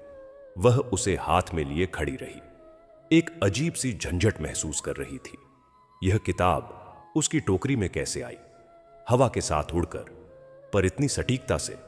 तभी एक शांत गंभीर आवाज उसके पीछे से आई। वह तुम्हारे लिए है, बिटिया। ज्योति ने पलटकर देखा। एक वृद्ध साधु खड़े थे। उनकी उम्र का अनुमान लगाना मुश्किल था। उनके चेहरे पर झुर्रियां थीं, लेकिन आंखें एक अद्भुत तेज और शांति से भरी हुई थीं, जैसे दो गहरी झीलें जिनमें आकाश का प्रतिबिंब टिमटिमा रहा हो। उनके शरीर पर एक सादा गेरुआ वस्त्र था, गले में रुद्राक्ष की माला और माथे पर भस्म का तिलक। उनकी मुद्रा में एक ऐसा आकर्षण था जो भीड़ में से भी उन्हें विशिष्ट बना देता था। ज्योति ने श्रद्धा से सिर झुकाया। बाबा, क्या यह किताब आपकी है? बाबा मुस्कुराए। उनकी मुस्कान में एक पारलौकिक स्नेह था। नहीं बिटिया, न यह मेरी है, न ही किसी और की। यह प्रभु श्री राम की इच्छा से तुम तक पहुंची है। देखो, उन्होंने हवा की ओर इशारा किया, जो अब शांत हो चली थी। वह तूफान सिर्फ इस पवित्र ग्रंथ को तुम्हारी टोकरी तक पहुंचाने के लिए आया था। तुम्हारी टोकरी में फूलों के बीच यह हनुमान चालीसा आकर गिरना कोई संयोग नहीं है। यह एक संदेश है, एक आदेश है। ज्योति हैरान रह गई। वह इतनी बड़ी बात को समझ नहीं पा रही थी। मेरे लिए? पर बाबा, मैं तो बस एक साधारण लड़की हूं, फूल बेचती हूं। मुझे इतने बड़े ग्रंथ का क्या करना? बाबा करीब आए और उसके सामने धीरे से बैठ गए, मानो एक शिक्षक शिष्या को समझा रहा हो। बिटिया, संसार में कोई भी साधारण नहीं होता। हर आत्मा विशेष होती है। तुमने हाल ही में एक बच्चे की जान बचाई है। तुम्हारा हृदय शुद्ध है, तुम्हारा संकल्प दृढ़ है, और तुम विपरीत परिस्थितियों में भी अपना धर्म निभा रही हो। प्रभु ऐसे ही हृदयों में विराजमान होते हैं। यह हनुमान चालीसा, उन्होंने किताब की ओर इशारा किया, सिर्फ कागज और स्याही नहीं है। यह 40 चौपाइयों में समाया हुआ एक दिव्य मंत्र है। यह बजरंग बली की असीम शक्ति का स्रोत है और आज यह तुम्हारे पास इसलिए आई है क्योंकि तुम्हारे जीवन के संकटों को दूर करने का समय आ गया है। प्रभु चाहते हैं कि तुम इसका पाठ करो। ज्योति ने किताब को और ध्यान से देखा। उसके मन में सवालों की बाढ़ आ गई। पर बाबा, मैं इसे कैसे पढ़ूंगी? मेरी पढ़ाई तो बीच में ही छूट गई और इसे पढ़ने से क्या होगा? बाबा ने धीरे से कहा, श्रद्धा और विश्वास से पढ़ो बिटिया। तुम्हें पढ़ना आता है ना? बस रोज एक बार पूरे मन से इन चौपाइयों का उच्चारण करो। यह पाठ एक कुंजी है जो तुम्हारे जीवन के सारे बंद दरवाजे खोल देगी। हनुमान जी संकट मोचन है। वे भक्त की पुकार सुनकर सबसे पहले पहुंचते हैं, ठीक वैसे ही जैसे उन्होंने लक्ष्मण जी के प्राण बचाने के लिए संजीवनी बूटी लाकर दिया था। तुम्हारी मां का स्वास्थ्य, तुम्हारी पढ़ाई, तुम्हारा घर, हर चिंता का समाधान इन पवित्र शब्दों में छिपा है। 40 दिन नियम से पाठ करो। देखना तुम्हारी सारी मुश्किलें कैसे रास्ता देती हैं। उनकी बातों में एक ऐसा प्रभाव था जो सीधे हृदय में उतर जाता था। ज्योति के मन में एक आशा की किरण जगी, लेकिन संदेह भी था। बाबा, क्या सच में ऐसा हो सकता है? बस एक किताब पढ़ने से सब कुछ ठीक हो जाएगा? बाबा ने गंभीर होकर कहा, यह बस एक किताब नहीं है बिटिया, यह वह सीढ़ी है जो सीधे भगवान के चरणों तक ले जाती है। तुम विश्वास करो, बस जिस तरह यह किताब हवा के रास्ते सीधे तुम्हारे पास आई, उसी तरह तुम्हारी प्रार्थनाएं सीधे प्रभु के चरणों में पहुंचेंगी। मैं तुमसे एक वादा करता हूं, तुम रोज इसका पाठ करना और बदले में मुझे तुमसे कुछ नहीं चाहिए। बस जब तुम्हारे सारे कष्ट दूर हो जाए तब एक बार जय बजरंगबली कहना। इतना कहकर बाबा ने उठने का इरादा किया। ज्योति ने हड़बड़ाकर पूछा, बाबा आप कहां रहते हैं? मैं आपको कैसे ढूंढूंगी? बाबा ने मुस्कुराते हुए कहा, मैं कहीं नहीं रहता बिटिया, और हर जगह रहता हूं। जब तुम सच्चे मन से पाठ करोगी मैं वहीं होऊंगा। और इतना कहकर वह भीड़ में समा गए। ज्योति ने उन्हें ढूंढने की कोशिश की, लेकिन वह साधु गायब हो चुके थे, मानो वे केवल उसी एक संदेश को देने के लिए प्रकट हुए थे। अब ज्योति अकेली थी। हाथ में हनुमान चालीसा की वह पवित्र प्रति थी। उसने उसे अपने सीने से लगा लिया। किताब से एक सूक्ष्म सुगंधित गंध आ रही थी, जैसे चंदन और फूलों का मिश्रण। आसपास का वातावरण फिर से सामान्य हो गया था। लोग आ जा रहे थे, लेकिन ज्योति के लिए सब कुछ बदल चुका था। वह घटना, अचानक आया तूफान, हवा में उड़ती हुई किताब और रहस्यमयी बाबा, यह सब एक दिव्य हस्तक्षेप जैसा लगता था। उसने उस दिन शाम को मंदिर के एक शांत कोने में बैठकर हनुमान चालीसा खोली। अक्षर थोड़े छोटे थे, लेकिन स्पष्ट थे। वह धीरे धीरे एक एक शब्द पढ़ने लगी। श्री गुरु चरण सरोज रज, निज मन मुकुर सुधारे। उसे सब कुछ समझ नहीं आ रहा था, लेकिन शब्दों का लयबद्ध प्रवाह उसके मन में एक अद्भुत शांति भर रहा था। ऐसा लगा मानो कोई दिव्य शक्ति उन शब्दों के माध्यम से सीधे उसकी आत्मा से बात कर रही हो। जब उसने बुद्धिहीन तनु जानिके सुमिरों पवन कुमार पढ़ा तो उसकी आंखों में अनायास ही आंसू आ गए। यह ऐसा था मानो उसकी अपनी अबोधता और लाचारी को शब्द मिल गए हों, और साथ ही हनुमान जी जैसी शक्ति को पुकारने का मार्ग भी। हनुमान चालीसा का आगमन एक भौतिक घटना से कहीं अधिक था। यह ज्योति के आध्यात्मिक जीवन का प्रवेश द्वार था। यह एक संकेत था कि उसका संघर्ष अदृश्य नहीं है, कि उसकी निष्ठा और कर्तव्य परायणता को एक उच्च शक्ति ने देखा है, और अब वह शक्ति उसकी सहायता के लिए एक मार्ग प्रशस्त कर रही है। वह किताब केवल कागज नहीं थी, वह एक वरदान थी, एक आश्वासन था, एक ऐसा हथियार था जिससे वह अपनी सारी लड़ाइयां लड़ सकती थी। उस रात जब वह घर लौटी तो उसने मां को वह किताब दिखाई और पूरी घटना सुनाई। सावित्री ने किताब को हाथों में लेकर माथे से लगाया और रो पड़ी। वर्षों बाद पहली बार उनके चेहरे पर निराशा नहीं, बल्कि एक गहरी आशा की लौ जगी। उन्होंने कहा, बेटी, यह तेरे पिता की आत्मा की ओर से भेजा गया उपहार है। तू इसे संभाल कर रखना, और जो बाबा ने कहा है वैसा ही करना। उस दिन के बाद ज्योति की टोकरी में फूलों के बीच हमेशा हनुमान चालीसा की वह पोथी रहने लगी। यह उसकी सबसे कीमती संपत्ति बन गई और इस तरह एक अप्रत्याशित तूफान, एक रहस्यमय साधु और एक पवित्र पुस्तक के माध्यम से ज्योति के जीवन में एक नया अध्याय शुरू हुआ, विश्वास का, नियमितता का और दिव्य कृपा की प्रतीक्षा का। हनुमान चालीसा का आगमन केवल एक किताब का आना नहीं था, यह आशा का आगमन था, शक्ति का आगमन था और एक ऐसी यात्रा की शुरुआत थी जो उसे अंधेरे से उजाले की ओर ले जाने वाली थी। बाबा के वचन और हाथ में हनुमान चालीसा की भौतिक सत्ता ने ज्योति के भीतर एक दिव्य स्पर्श तो कर दिया था, पर उस स्पर्श को दैनिक जीवन की कठोर जमीन पर उतारना एक अलग चुनौती थी। संकल्प का मार्ग उत्साह की एक ज्वाला से शुरू नहीं होता, वह तो एक दीपक की लौ जैसा होता है जिसे हर हवा के झोंके से बचाकर, नियमित तेल डालकर प्रतिदिन प्रज्वलित रखना पड़ता है। ज्योति के लिए यह दीपक जलाने की रस्म उसकी शाम की थकान, मां की चिंता और अनिश्चित कल की आशंकाओं के बीच शुरू हुई। पहले दिन का संकल्प सबसे कठिन था। वह दिन सामान्य से ज्यादा व्यस्त रहा था। एक बारात ने उसकी सारी मालाएं खरीद ली थीं, जिससे उसे फूल मंडी दोबारा जाकर सामान लाना पड़ा। मां की तबीयत भी कुछ ढीली थी। शाम ढलते ढलते जब वह घर लौटी तो उसके शरीर का हर अंग दर्द कर रहा था। मन में एक आवाज कह रही थी, कल से शुरू करेंगे, आज तो बस आराम कर लो। वह मां को खाना खिलाने और बर्तन साफ करने में व्यस्त हो गई, लेकिन जब वह रात को सोने के लिए लेटी तो उसकी नजर उस पीली पोथी पर पड़ी जो उसने एक तख्ती पर सजा रखी थी। बाबा के शब्द गूंजे, प्रभु चाहते हैं कि तुम इसका पाठ करो। यह कोई सामान्य सलाह नहीं, एक आदेश जैसा लगा। उसने स्वयं से कहा, अगर आज टालूंगी तो कल भी टाल दूंगी और फिर कभी शुरू नहीं कर पाऊंगी। यह संकल्प तोड़ने का पहला दिन होगा और शायद प्रभु की नाराजगी का कारण भी। बिना एक पल और सोचे वह उठी, तेल का दिया जलाया और हनुमान चालीसा हाथ में लेकर मंदिर की ओर चल पड़ी। रात के अंधेरे में मंदिर का प्रांगण सूनाटों से भरा था। केवल गर्भगृह में ज्योति जलती रहती थी और एक दीपक टिमटिमा रहा था।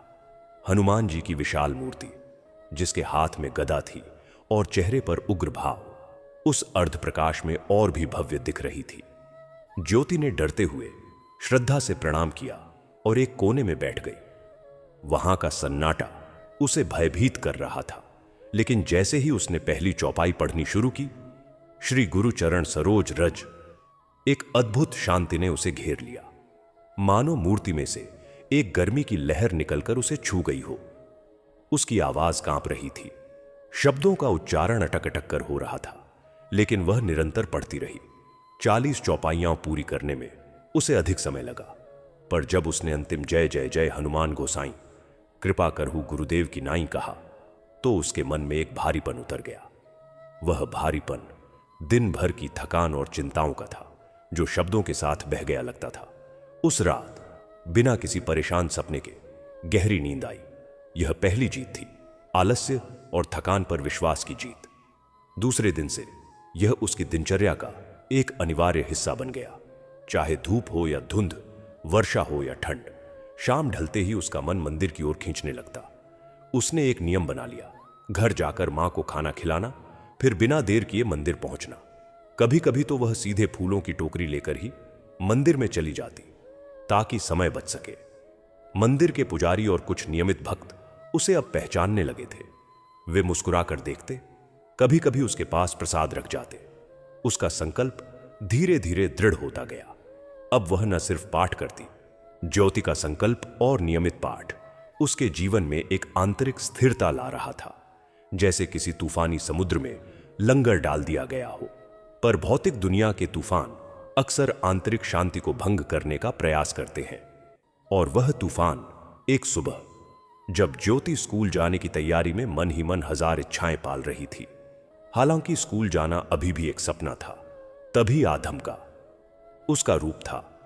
सेठ राम निवास का मोटा शरीर, चमकती हुई घड़ी, हाथ में एक बड़ा सा चाबियों का गुच्छा और चेहरे पर एक ऐसी मुस्कान जो दया के बजाय दंभ से भरी थी। सेठ राम निवास उस इलाके के कई मकानों के मालिक थे। उनकी दया और निर्दयता के बीच का फासला केवल किराए के पैसों की उपस्थिति या अनुपस्थिति पर निर्भर करता था। ज्योति और सावित्री की कोठरी उनके पास सबसे सस्ते किराए पर थी और अब शहर का विकास उस ओर बढ़ रहा था। एक बिल्डर ने पूरी पंक्ति के मकानों को गिराकर नया अपार्टमेंट बनाने का प्रस्ताव रखा था और सेठ की नजर अब इस छोटी सी कोठरी से मिलने वाले मोटे मुनाफे पर थी। उस सुबह ज्योति बर्तन साफ कर रही थी जब दरवाजे पर जोरदार खटखटाहट हुई। सावित्री ने डर से दरवाजा खोला। सेठ अंदर दाखिल हुए। उनकी नजर कोठरी की दरारों, टूटे फर्श और जर्जर दीवारों पर घूमी, मानो वे सबूत जुटा रहे हों कि यह जगह रहने लायक नहीं है। क्या बात है सेठ जी, आज कैसे आना हुआ? सावित्री ने डरते हुए पूछा। अरे बहन, खबर अच्छी है। सेठ ने आवाज को एक कृत्रिम उत्साह से भर दिया। तुम लोगों का भला होने वाला है। यहां एक बड़ा प्रोजेक्ट आ रहा है। नए फ्लैट बनेंगे। तुम लोगों को भी एक अच्छा सा फ्लैट मिलेगा। ज्योति के मन में एक क्षण को आशा की किरण जगी। शायद हनुमान जी की कृपा से उनकी किस्मत बदलने वाली थी, पर सेठ के अगले वाक्य ने उस आशा को चकनाचूर कर दिया। बस तुम लोगों को अगले सप्ताह तक यह कोठरी खाली करनी होगी। जब तक नया फ्लैट बनकर तैयार होगा तुम कहीं और रह लेना। अगले सप्ताह? ज्योति की आवाज बैठ गई। सेठ जी, यह तो असंभव है। हमारे पास दूसरी जगह का इंतजाम कहां है? और नया फ्लैट, उसका किराया। सेठ की मुस्कान गायब हो गई। उनकी आवाज में नकली मिठास का स्थान कठोरता ने ले लिया। देखो बेटी, यह मेरी जमीन है। मैं चाहूं तो आज ही तुम्हें बाहर निकाल सकता हूं। एक सप्ताह का समय तो मैं तुम्हारी हालत देखकर दे रहा हूं। नया फ्लैट का किराया अलग बात है, वह तो बाजार भाव के हिसाब से होगा। तुम्हारे बस का नहीं होगा। तुम तैयारी कर लो। सावित्री ने गिड़गिड़ाते हुए हाथ जोड़े। सेठ जी, मेरी हालत देख रहे हैं। मैं चल भी नहीं सकती। हमारे पास कोई और जगह नहीं है। आप हम पर दया करो। दया? सेठ ने ठंडी हंसी हंसी। दया तो भगवान करते हैं, मैं तो व्यापारी हूं। मैंने तुम्हें इतने साल सस्ते में रहने दिया। अब बस अगले सोमवार तक यह कोठरी खाली चाहिए, नहीं तो मैं तुम्हारा सामान खुद बाहर फेंकवा दूंगा। और हां, उनकी नजर ज्योति पर पड़ी। तुम्हारी यह बेटी तो बहुत समझदार है। इसने तो एक बच्चे की जान भी बचाई है, तो नया इंतजाम करने में दिक्कत क्या है? यह कहकर वह मुड़े और चले गए। पीछे एक सन्नाटा और दो टूटे हृदय छोड़ गए। उस दिन ज्योति का संसार एक बार फिर से लड़खड़ा गया। कोठरी खाली करनी थी, लेकिन जाना कहां था? उनकी बचत नगण्य थी, रिश्तेदार दूर थे और उनकी दशा देखकर कोई सहारा देने नहीं आया था। अगले कुछ दिन निरंतर खोज और निराशा में बीते। किराए पर मिलने वाली हर छोटी सी जगह भी उनकी जेब से बाहर थी। सावित्री दिन रात रोती रहती, अपनी लाचारी को कोसती रहती। ज्योति के सामने एक असंभव पहेली थी, या तो सड़क पर आश्रय ले या फिर कोई चमत्कार हो। चमत्कार नहीं हुआ। सोमवार आ गया। सेठ रामनिवास समय पर हाजिर हुए और उनके साथ दो मजदूर थे। ज्योति ने आखिरी विनती की, सेठ जी, बस कुछ और दिन। हमने एक झोपड़ी देखी है, उसे ठीक करवा रहे हैं। सेठ ने उसकी बात काट दी। बहुत हो चुका, अब बाहर निकलो। और फिर वह क्रूर दृश्य हुआ जिसे ज्योति कभी भूल नहीं पाई। मजदूरों ने उनके थोड़े से सामान, दो पलंग, एक अलमारी, बर्तनों का एक डिब्बा, मां की व्हील चेयर और हनुमान चालीसा की वह पवित्र पोथी को उठाकर सड़क के किनारे रख दिया। सावित्री को उन्होंने व्हील चेयर सहित बाहर बिठा दिया। ज्योति सब कुछ चुपचाप देखती रही। उसकी आंखों में आंसू नहीं थे, सिर्फ एक गहरा चट्टानी संकल्प था। उसने मां का हाथ थामा और कहा, चलो मां, हमें यहां से जाना है।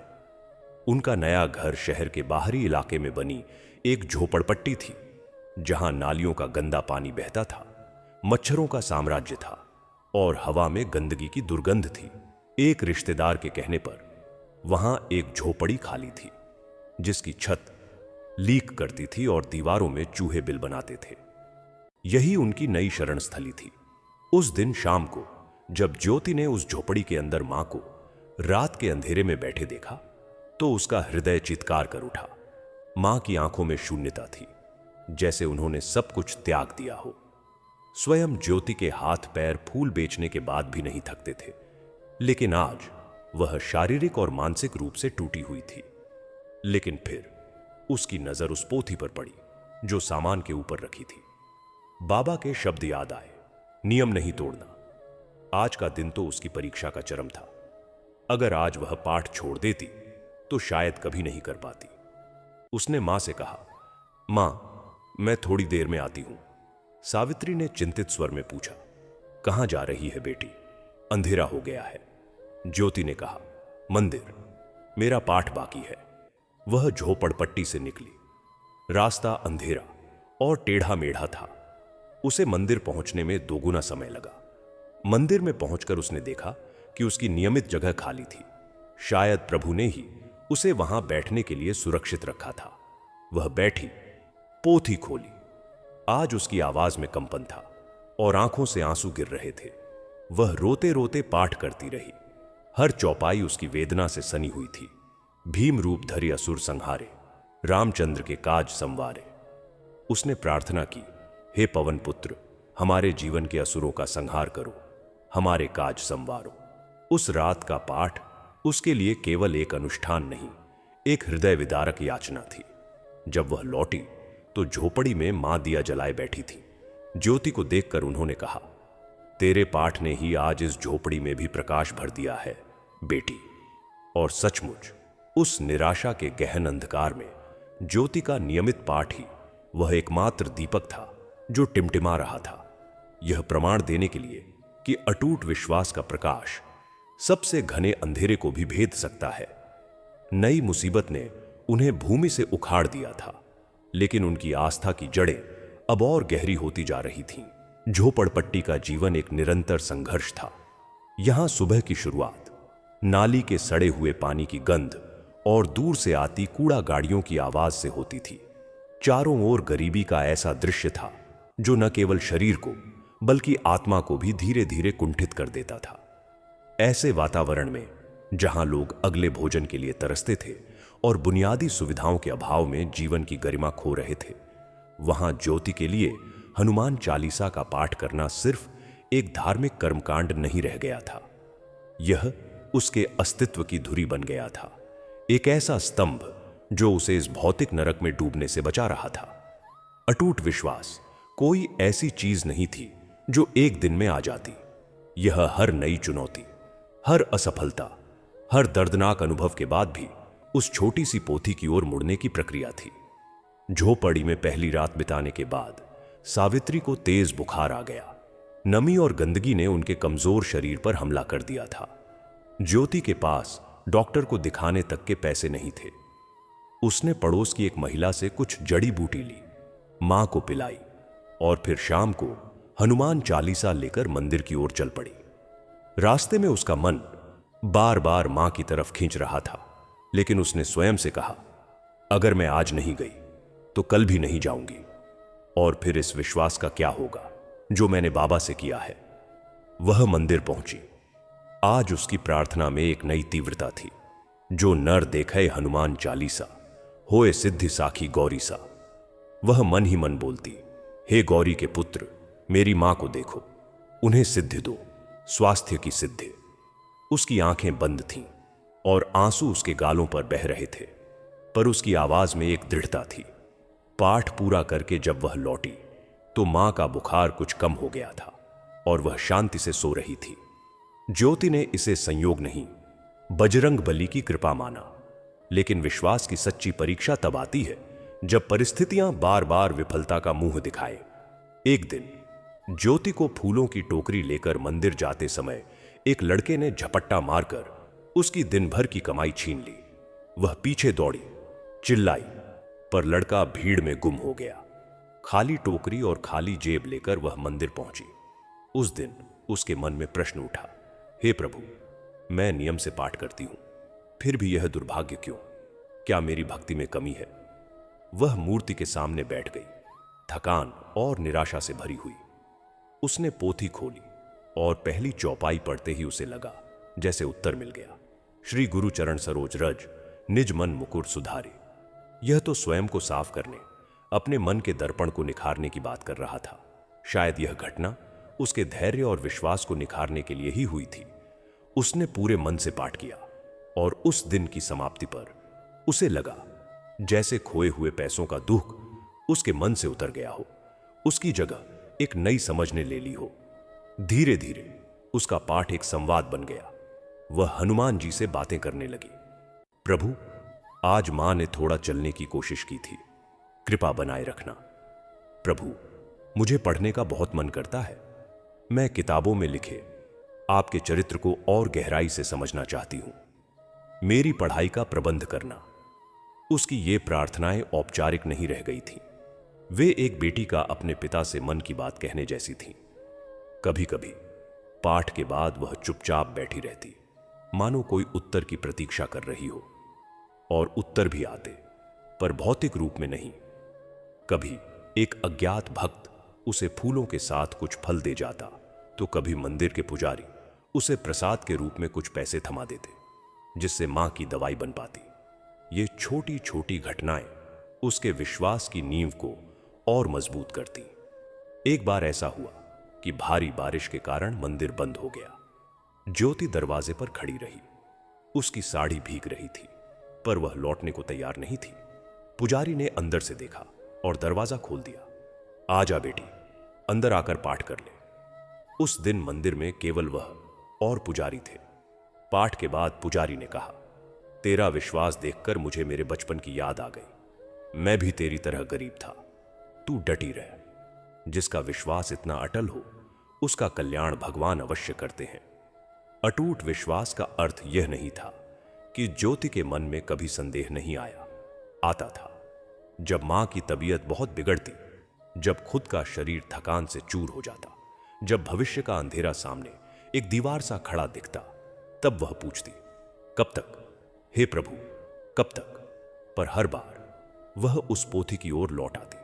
पाठ करते समय वह स्वयं को भूल जाती, अपनी समस्याओं को भूल जाती। वह केवल उन शब्दों में खो जाती जो सैकड़ों सालों से करोड़ों लोगों की आशा का स्रोत रहे थे। यह पाठ उसकी ध्यान साधना बन गया था। सबसे बड़ी बात यह थी कि उसके इस अटूट विश्वास ने सावित्री में भी जीवन की एक नई लौ जगा दी थी। पहले सावित्री अपनी नियति को कोसती रहती थी, पर अब वह ज्योति के पाठ की समाप्ति की प्रतीक्षा करती। ज्योति जब लौटती तो वह पूछती, कैसा रहा आज का पाठ, और ज्योति उत्साह से बताती। मां बेटी दोनों मिलकर हनुमान जी के चमत्कारों की कहानियां सुनते। सावित्री ने भी मन ही मन प्रार्थना करनी शुरू कर दी। ज्योति का विश्वास अब अकेला नहीं था, वह दो हृदयों की संयुक्त शक्ति बन चुका था। इस तरह हर सुबह की चिंता और हर शाम की थकान के बावजूद ज्योति की शाम की वह पूजा अर्चना एक निश्चल अडिग प्रक्रिया बन गई। यह उसकी आत्मा की दिनचर्या थी, जिसमें वह अपनी सारी कमजोरियां, आशाएं और इच्छाएं एक दैवीय शक्ति के चरणों में अर्पित कर देती थी। अटूट विश्वास कोई जादू की छड़ी नहीं थी जो समस्याएं तत्काल गायब कर दे। यह तो एक ऐसी आंतरिक प्रकाश स्तंभ था जो अंधेरे में मार्ग दिखाता था। यह विश्वास दिलाता था कि अंधेरा स्थायी नहीं है, और जिस मार्ग पर वह चल रही है वह अंततः प्रकाश की ओर ही जाता है। यह विश्वास ही था जो उसे हर नई सुबह उठकर फिर से संघर्ष करने की ताकत देता था, यह जानते हुए भी कि दिन फिर से भरा होगा। 40 दिन का नियम पूरा होने को आ रहा था। बाबा ने जो आश्वासन दिया था, उसकी याद ज्योति को हर पाठ के बाद एक अजीब सी उत्सुकता से भर देती। क्या सचमुच 40वें दिन कोई चमत्कार होगा? पर वह अपने मन को स्थिर रखने की कोशिश करती। भक्ति फल की इच्छा से नहीं, श्रद्धा से की जाती है। फिर भी मानव हृदय है, आशा तो करता ही है। वह दिन एक सामान्य मंगलवार की सुबह था। मंदिर में भक्तों की भीड़ थी, क्योंकि मंगलवार हनुमान जी का दिन माना जाता है। ज्योति ने अपनी फूलों की टोकरी सामने रखी थी, लेकिन आज उसका मन व्यापार में नहीं लग रहा था। आज वह 40वां दिन था। उसने सुबह ही विशेष रूप से पाठ किया था और मन में एक गहरी शांति थी। आज वह बस मंदिर के वातावरण में खो जाना चाहती थी। उसने भक्तों को हनुमान जी के चरणों में लौटते देखा, माथे पर सिंदूर चढ़ाते देखा और जय बजरंग बली के जय घोष गूंजते सुने। दोपहर बाद की बात होगी। भीड़ कुछ कम हुई थी। ज्योति तालाब के किनारे बैठी पानी में तैरते सिक्कों को देख रही थी। उसे बंटू की याद आई, उस दिन की जब उसने उसे बचाया था। उसके बाद से वे कभी नहीं मिले थे। शायद वे लोग शहर छोड़कर चले गए थे, या फिर उनकी याददाश्त में वह घटना धुंधला गई थी। ज्योति ने मन ही मन हनुमान जी को प्रणाम किया और अपनी जगह पर लौट आई। तभी उसने एक परिचित सी आवाज सुनी, एक बच्चे की हंसी जो भीड़ के शोर में कटी फटी सी लग रही थी। उसने सिर उठाया। दूर मंदिर के मुख्य द्वार पर एक युवा दंपत्ति एक बच्चे के हाथ थामे खड़े थे। बच्चा किसी चीज की ओर इशारा कर रहा था। ज्योति की नजर उस बच्चे पर पड़ी। वह बंटू था। कुछ महीनों में वह और भी फुर्तीला और स्वस्थ लग रहा था। उसके माता पिता रवि और अनु भी वही थे, पर अब उनके चेहरे पर एक विशेष प्रकार की तलाश थी, मानो वे किसी को ढूंढ रहे हों।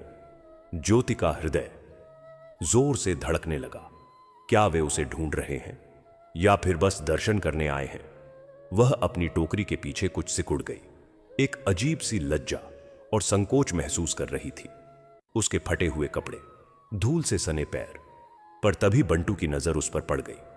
उसने अपनी मां का हाथ खींचा और जोर से बोला, मम्मी वो देखो, वही दीदी। तीनों जोड़ी आंखें अचानक ज्योति पर टिक गई। रवि और अनु के चेहरे पर एक विस्मय और फिर अपार खुशी की लहर दौड़ गई। वे तेजी से उसकी ओर बढ़े। बंटू तो दौड़कर सीधा ज्योति से जा लिपटा। दीदी तुम यहां हो। ज्योति ने उसे गले लगा लिया। उसकी मुस्कान में सारी थकान गायब हो गई।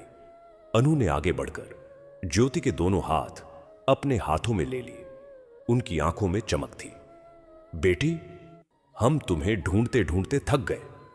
उस दिन के बाद हमने तुम्हारा पता लिया था, और कुछ दिन बाद जब हम तुम्हें मिलने गए तो पता चला कि तुम वहां से जा चुकी हो। कोठरी खाली थी। पड़ोसियों ने बताया कि मकान मालिक ने निकाल दिया। हमें तुम्हारा कोई पता नहीं था। हमने बहुत खोजा, पर रवि ने कहना जारी रखा, पर हमने हार नहीं मानी। हमें विश्वास था कि तुम इसी मंदिर में फूल बेचती होगी। हम हर मंगलवार और शनिवार को यहां आते रहे, तुम्हें ढूंढते रहे। आज आखिरकार। ज्योति कुछ बोल नहीं पा रही थी। उसकी आंखें नम थीं। उसे लगा जैसे हनुमान जी ने सीधे उसकी प्रार्थना सुन ली है। उन्होंने उसके चेहरे पर गहरा ध्यान से देखा। उन्होंने उसकी पतली बाहें, फीके कपड़े और आंखों के नीचे के काले घेरे देखे। बेटी, तुम बहुत पतली हो गई हो। तुम्हारी मां कैसी है? तुम लोग कहां रह रही हो? ज्योति ने संक्षिप्त में सब कुछ बता दिया। मकान मालिक द्वारा निकाले जाने की बात, झोपड़पट्टी की दशा, मां की बिगड़ती सेहत और अपनी पढ़ाई के टूटे सपने की बात। वह सब कहते कहते उसका गला भर आया। रवि और अनु एक दूसरे की ओर देखा। उनकी आंखों में एक दृढ़ निश्चय था। रवि ने गंभीर स्वर में कहा, ज्योति, तुमने हमारे बेटे को नया जीवन दिया। अब हमारी बारी है तुम्हारी और तुम्हारी मां की मदद करने की। अनु ने ज्योति का हाथ थामा। सुनो बेटी, हम तुम्हें एक प्रस्ताव देना चाहते हैं। हम तुम्हारी मां का अच्छे डॉक्टर से इलाज करवाएंगे, उन्हें फिजियोथेरेपी दिलवाएंगे ताकि वे फिर से चलने फिरने लायक बन सके। और तुम्हें स्कूल भेजेंगे। तुम्हारी पढ़ाई का सारा खर्च, किताबें, यूनिफॉर्म, सब कुछ हम वहन करेंगे। ज्योति के लिए यह सुनना ऐसा था जैसे आकाश से कोई दैवीय वरदान सीधे उसकी गोद में गिर पड़ा हो। उसकी आंखों से आंसू की धारा बह निकली। वह कुछ बोल नहीं पा रही थी, बस सिर हिला रही थी और हाथ जोड़े उनकी ओर देख रही थी। यह वही प्रार्थना थी जो वह हर शाम हनुमान चालीसा के साथ करती थी, मां का स्वास्थ्य और अपनी पढ़ाई। और आज 40वें दिन प्रार्थना ने रूप ले लिया था। बंटू ने खुशी से कूदते हुए कहा, दीदी अब मेरे साथ स्कूल जाएगी। दीदी अब मेरे साथ स्कूल जाएगी। रवि ने कहा, हम तुम्हारे लिए एक बेहतर जगह पर एक छोटा सा घर भी लेंगे जहां तुम्हारी मां आराम से रह सके। तुम पर केवल एक ही जिम्मेदारी होगी, मन लगाकर पढ़ाई करना और अपनी मां की सेवा करना। बस हमारे लिए बंटू की तरह ही एक बेटी बनकर रहना। यह कहना कठिन था कि उस पल ज्योति के हृदय में क्या चल रहा था। वर्षों का दबा हुआ दर्द संघर्ष की थकान और अचानक मिली इस अपार कृपा से उमड़ आई खुशी, सब कुछ एक साथ मिल गया था। उसने हनुमान जी की मूर्ति की ओर देखा। मूर्ति की आंखें जैसे और भी दयामयी लग रही थीं, मुस्कुरा रही थीं। उसे बाबा की याद आई। 40 दिन नियम से पाठ करो, देखना तुम्हारी सारी मुश्किलें कैसे रास्ता देती हैं। प्रार्थना का फल मीठा था, पर उसकी मिठास में एक गहरा आश्चर्य भी था। ज्योति ने कभी नहीं सोचा था कि उसका एक अच्छा काम, बंटू को बचाना, उसके लिए एक ऐसा परिवार ले आएगा जो उसकी सारी जिम्मेदारियां उठा लेगा। यह कर्म का चक्र था या फिर हनुमान जी की लीला, शायद दोनों। अनु ने उसकी टोकरी उठाई और कहा, चलो अभी हम तुम्हारे घर चलते हैं, तुम्हारी मां से मिलते हैं। ज्योति ने हां में सिर हिलाया। वह उन्हें अपनी झोपड़ी की ओर ले चली और इस बार उसके कदमों में वह भार नहीं था जो आज सुबह तक था। उसके हृदय में एक गान था, वही जय जय जय हनुमान गोसाई, जो वह हर रोज पाठ के अंत में गाती थी। प्रार्थना का फल केवल एक वादा नहीं था, यह एक नई शुरुआत थी, एक ऐसी यात्रा का प्रारंभ जहां उसके पास आशा के साथ साथ उस आशा को पूरा करने का साधन और सहारा भी था। और इस सब के केंद्र में थी वह पवित्र पोथी और उसके अटूट विश्वास की शक्ति, जिसने असंभव को संभव के द्वार तक पहुंचा दिया। प्रार्थना के फल के रूप में मिले सहारे ने ज्योति और सावित्री के जीवन में एक क्रांतिकारी मोड़ ला दिया। रवि और अनु ने न केवल अपने वादों को पूरा किया, बल्कि उसे अपनी परिवार की एक सदस्य जैसा प्रेम और सम्मान दिया। 1 महीने के भीतर ही उन्होंने मंदिर के नजदीक ही एक साफ सुथरे, हवादार घर में उनका प्रबंध कर दिया। सावित्री को शहर के एक अच्छे अस्पताल में विस्तृत जांच और फिजियोथेरेपी मिली, जिससे उनके पैरों में हलचल लौटने लगी। ज्योति का दाखिला एक अच्छे स्कूल में करा दिया गया और उसकी खोई हुई कक्षाओं को पूरा करने के लिए ट्यूशन की भी व्यवस्था की गई। पर सबसे बड़ा बदलाव भौतिक नहीं, आंतरिक था। ज्योति को अब पता चल गया था कि उसके जीवन का उद्देश्य सिर्फ स्वयं और मां का पालन पोषण करना ही नहीं है। उसे एक अनुभव प्राप्त हुआ था, एक ऐसा रहस्य जिसे दूसरों तक पहुंचाना उसका धर्म बन गया। वह समझ गई थी कि हनुमान चालीसा की वह पोथी कोई साधारण किताब नहीं, बल्कि एक सिद्ध का स्रोत थी। इसीलिए अब जब वह स्कूल से लौटती या छुट्टी के दिन, तो वह अपनी पुरानी फूलों की टोकरी में हनुमान चालीसा की छोटी छोटी सस्ती प्रतियां रखती और मंदिर के प्रांगण में उन्हें बांटने लगती। वह उन लोगों को विशेष रूप से देती जिनके चेहरे पर वही निराशा, वही चिंता दिखती जो कभी उसके अपने चेहरे पर होती थी। वह उनसे बस इतना कहती, बाबा ने कहा था नियम से पाठ करो, 40 दिन, विश्वास मत तोड़ना। उसकी आंखों में एक ऐसा विश्वास झलकता जो दूसरों के हृदय में भी उतर जाता। कुछ लोग उसे भावुक होकर धन्यवाद देते, तो कुछ उसकी बात को श्रद्धा से सुनते। इस तरह ज्योति जीवन में मिले बदलाव को केवल अपने तक सीमित नहीं रखती, बल्कि उसे एक प्रसाद बनाकर दूसरों में वितरित करने लगती, यह विश्वास करते हुए कि हर हाथ में वह पोथी एक नई आशा की ज्योति जला सकती है। एक शाम जब ज्योति मंदिर में हनुमान चालीसा की प्रतियां बांट रही थी, तो उसे दूर एक स्तंभ के पास खड़े एक साधु की परिचित आकृति दिखाई दी। वही गेरुआ वस्त्र, वही शांत मुस्कान। बाबा वापस आ गए थे। ज्योति का हृदय प्रफुल्लित हो उठा। वह दौड़कर उनके पास पहुंची और उनके चरण छू लिए। बाबा ने स्नेह से उसका सिर सहलाया। उठो बिटिया, देखो तुम तो प्रसाद बांट रही हो। ज्योति ने उन्हें अपनी सारी कहानी सुनाई। झोपड़पट्टी का दुख, मिला हुआ सहारा, मां का स्वास्थ्य, अपनी पढ़ाई। बाबा ध्यान से सुनते रहे, फिर मंदुल स्वर में बोले, तुमने समझ लिया ना बिटिया, प्रभु भक्त की परीक्षा लेते हैं। तुम्हारी सबसे कठिन परीक्षा तब थी जब तुम्हारे पास छत नहीं थी, पर तुम्हारा पाठ नहीं रुका। जब तुम्हारे पास भोजन नहीं था, तब भी तुम मेरे शब्दों पर अडिग रहीं। परीक्षा में विश्वास डगमगाने नहीं दिया, और देखो संकट मोचन ने तुम्हारे सारे बंधन कैसे काट दिए। उन्होंने आगे कहा, यह केवल तुम्हारी कहानी नहीं है, यह हर उस भक्त की कहानी है जो नियम और श्रद्धा से चिपका रहता है।